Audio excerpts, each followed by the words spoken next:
అంతేకాదు పోనీ ఆ మోసం దగా చేసినటువంటి ఆ 13,000 ఆ 9,000 5 సంవత్సరాలు మీరు ఇచ్చారు అధికారంలో ఉన్నప్పుడు. మళ్ళీ 1 సంవత్సరం అమ్మ ఒడిని ఎగ్గొట్టారు.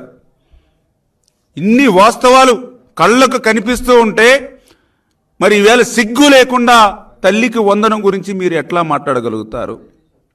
అందుకే నేను మళ్ళీ చెప్తూ ఉన్నాం, మీ మాదిరిగా ఇట్లాంటి ఎగ్గొట్టడాలు లేకుండా, మీ మాదిరిగా ఎటువంటి కోతలు లేకుండా అక్షరాల ఏదైతే మాట ఇచ్చామో ఆ మాట ప్రకారం ప్రతి విద్యార్థికి కూడా 15,000 రూపాయలు, ఎంతమంది పిల్లలుంటే అంతమందికి కూడా ఆ 15,000 రూపాయలు ఇచ్చేటువంటి విధంగా తొందరలోనే విధి విధానాలన్నీ కూడా చర్చించి ఆ యొక్క తల్లికి వందనం ఆంధ్రప్రదేశ్ రాష్ట్రంలో ఒక పండుగ మాదిరిగా ప్రారంభిస్తామని చెప్పి మీ ద్వారా అందరికీ కూడా తెలియజేసుకుంటూ ఉన్నా.